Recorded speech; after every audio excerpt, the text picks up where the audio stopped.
Hello everybody, welcome back to my channel educational panacea. My name is Bhanu Pratap. So guys, जो last video मैंने आपके साथ बनाई थी उसके अंदर मैंने सेक्शन 58 तक डिस्कस किया था और उसमें मैंने आपको बताया था कि कैसे कैसे जो अवार्ड है, सेटलमेंट है, वो उनका डेट ऑफ ऑपरेशन क्या होता है और कितने पीरियड के लिए वो एप्लीकेबल रहती है। तो आज की जो वीडियो है उसके अंदर मैं रिकवरी ऑफ मनी के रिगार्डिंग बात करूंगा कि हम किस तरीके से एम्प्लॉयर से मनी रिकवर करते हैं। सेक्शन 59, 60 और हम 61 करेंगे। और आप डिस्क्रिप्शन एक बार जरूर चेक करें, वहां पे आपको जितनी भी मैंने आईआर कोड पे वीडियोस बनाई हैं, 17 वीडियोस ऑलरेडी अपलोडेड है मेरे चैनल पे, वो आपको सारा लिंक पे मिल जाएगा। प्लेलिस्ट है लेबर लॉस की सेपरेट बनी हुई, डिस्क्रिप्शन में आपको मिल जाएगी। और उसके अलावा सीआरपीसी की भी 48 वीडियोस की आपको लिंक मिल जाएगी, देख सकते हैं आप, डिस्क्रिप्शन चेक कर लेना। सेक्शन 59, हम अभी चैप्टर 7 के अंदर ही हैं। Recovery of money due from employer.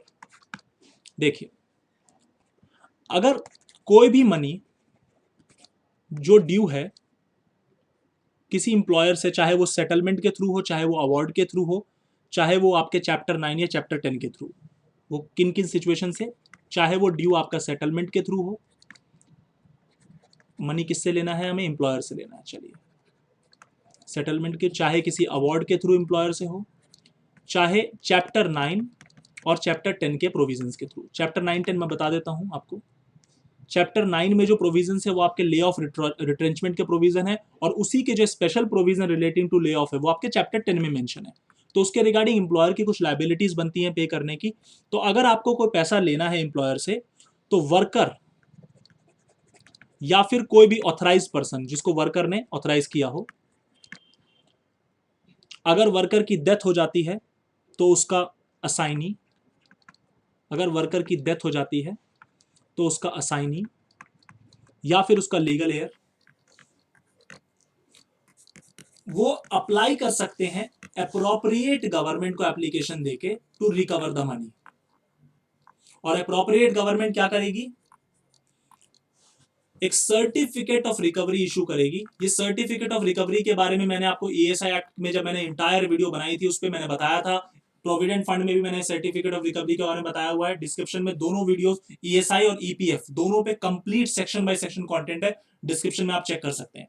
तो अप्रोप्रिएट गवर्नमेंट के पास जब एप्लीकेशन आएगी, चाहे वो वर्कर के थ्रू आए, चाहे वो उसके ऑथराइज रिप्रेजेंटेटिव के थ्रू आए, अगर उसकी मौत हो जाती है उसके असाइनी के थ्रू, एयर के थ्रू, कि वर्कर को पैसा लेना है, किससे लेना है? एम्प्लॉयर से लेना है। किस पर्पज से लेना है? चाहे वो सेटलमेंट के थ्रू, चाहे अवार्ड हो, चाहे चैप्टर 9 या 10 के प्रोविजंस की वजह से हो। तो वो पैसा जो मुझे लेना है, मतलब मैं एक वर्कर हूं और मुझे अपने एम्प्लॉयर से पैसा लेना है, तो अप्रोप्रिएट गवर्नमेंट एक सर्टिफिकेट ऑफ रिकवरी इशू कर देगी कलेक्टर को, और कलेक्टर अकॉर्डिंगली उस पैसे को वसूल लेगा, उस पैसे को रिकवर कर लेगा as an arrear of land revenue. ये प्रोविजन, ये जगह, ये चीज जो आपको हर जगह मिलेगी कि कलेक्टर जब मनी को रिकवर करता है तो as an arrear of land revenue, कि जिस तरीके से लैंड रेवेन्यू को जिस मैनर में रिकवर किया जाता है, चाहे वो आपके अटैचमेंट ऑफ प्रॉपर्टी के थ्रू हो, चाहे वो अरेस्ट या डिटेंशन के थ्रू हो, चाहे वो रिसीवर अपॉइंट करके हो, ये सारा मेथड है हमारी रिकवरी का। जब हमको पैसा रिकवर करते हैं तो कलेक्टर अकॉर्डिंगली उस सर्टिफिकेट के बेसिस पे उस पैसे को उस इंप्लॉयर से रिकवर कर लेगा। मगर जो एप्लीकेशन की मैंने अभी आपसे बात करी, वो एप्लीकेशन आपको विद इन 1 ईयर फाइल करनी पड़ेगी। विद इन 1 ईयर फाइल करनी पड़ेगी from the date when the money became due.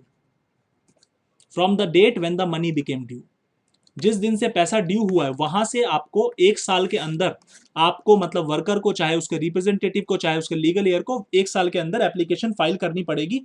और एप्लीकेशन फाइल करने के दौरान वो पैसा रिकवर फिर अकॉर्डिंगली सबसेक्शन 1 में कर सकते हैं। क्या अगर 1 साल एक्सपायर हो जाए तो क्या after the expiry application entertain हो सकती है? Answer is yes. अगर अप्रोप्रिएट गवर्नमेंट सेटिस्फाइड है तो उस केस में आफ्टर द एक्सपायरी भी एप्लीकेशन को एंटरटेन किया जा सकता है, कि अगर उनके पास सफिशिएंट रीजन है वर्कर के पास नहीं आने का तो it can be entertained. Now अब सवाल आता है, अमाउंट ऑफ मनी को लेके हो गया डिस्प्यूट, या फिर उस अमाउंट को लेके डिस्प्यूट हो गया जिसपे हम बेनिफिट को कंप्यूट करेंगे। लेट सपोज कि हमें कुछ बेनिफिट्स देने हैं और वो बेनिफिट हमें आपके मंथली वेजेस को के ऊपर देने हैं, और वेजेस में हम बेसिक प्लस डीए का कंपोनेंट कंसीडर कर रहे हैं। तो कितना बनना है इसको लेके डिस्प्यूट हो गया, या कितना पैसा इंप्लॉयर से लेना है इसको लेके कोई डिस्प्यूट अराइज हो गया। अमाउंट ऑफ मनी को लेके या फिर मतलब जिस अमाउंट के बेसिस पे हम बेनिफिट को कंप्यूट करेंगे, कैलकुलेट करेंगे, उसको लेके कोई हो गया डिस्प्यूट। अब उस केस में क्या किया जाए, तो ये जो डिस्प्यूट है ये ट्रिब्यूनल डिसाइड करेगा, ध्यान रखना,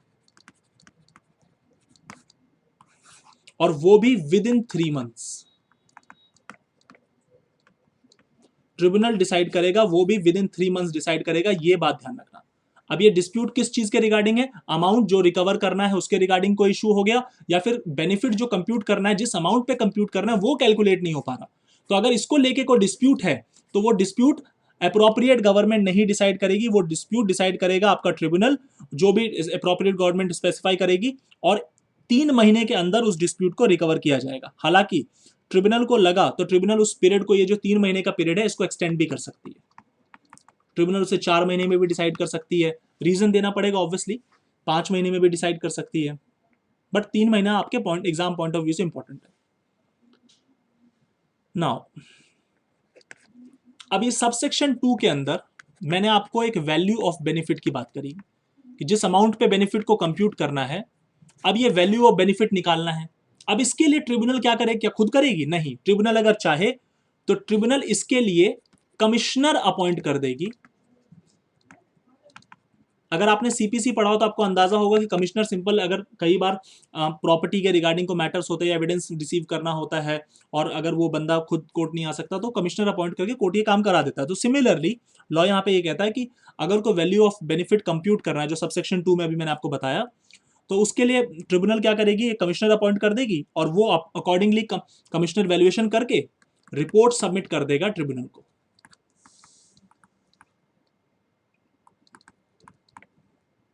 और अकॉर्डिंगली जो कमिश्नर ने ले डाउन किया है, जो अमाउंट, जो वैल्यू ऑफ बेनिफिट डिटरमाइन किया सबसेक्शन 2 वाला, वो value of benefit accordingly tribunal उसके बेसिस पे ऑर्डर पास कर देगी। Now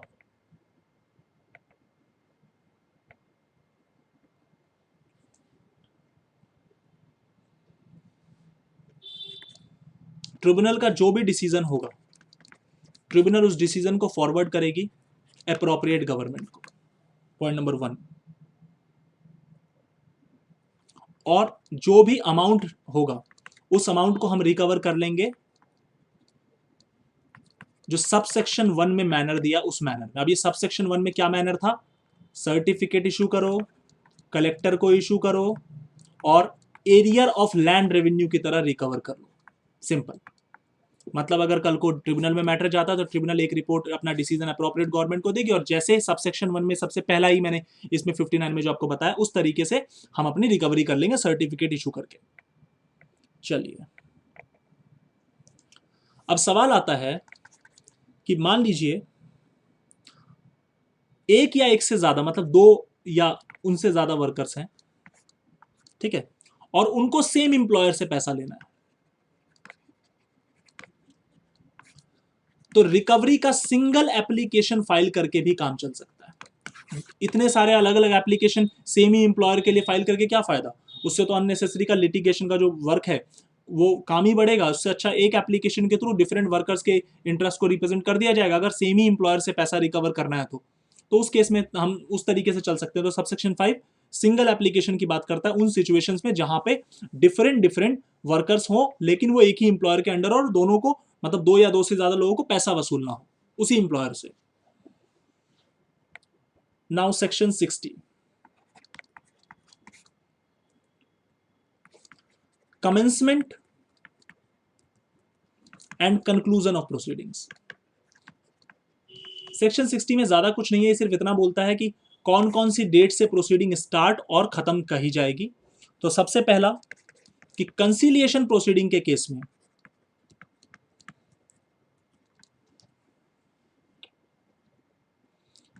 date of first meeting, ये मैं उस केस की बात कर रहा हूं जहां पे सेक्शन 62 का नोटिस दिया गया है। सेक्शन 62 का अगर नोटिस दिया जाता है तो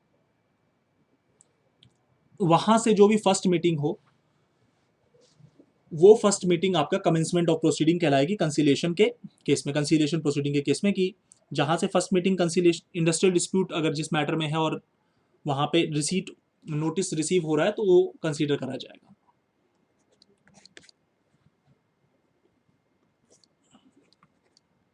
अब यही कंसीलिएशन प्रोसीडिंग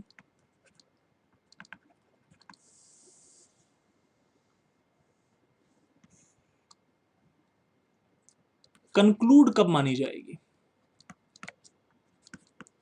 अगर सेटलमेंट अराइव हो गया तो जिस दिन मेमो साइन हुआ है, जिस डेट पे मेमो साइन हुआ, मेमोरेंडम के बारे में कई बार बता चुका हूं, लास्ट वीडियो में बताया था मैंने आपको, जिस दिन मेमो साइन हुआ है, या फिर अगर कोई सेटलमेंट नहीं हुआ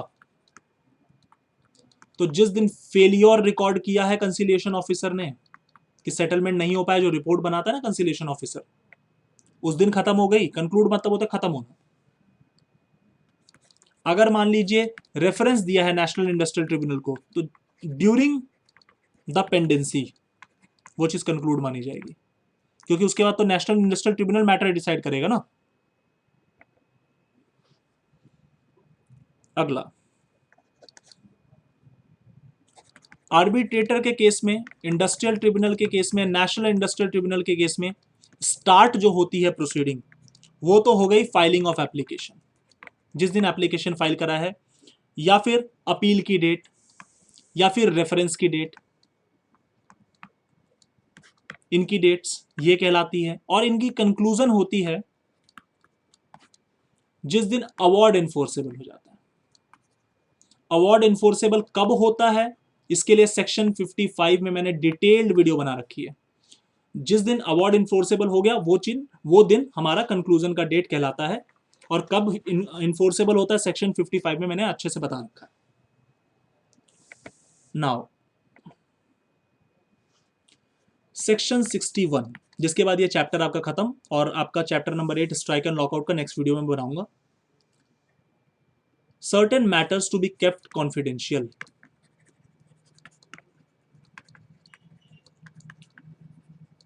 इस सेक्शन को मैं इजी लैंग्वेज में आपको समझा देता हूं। देखिए,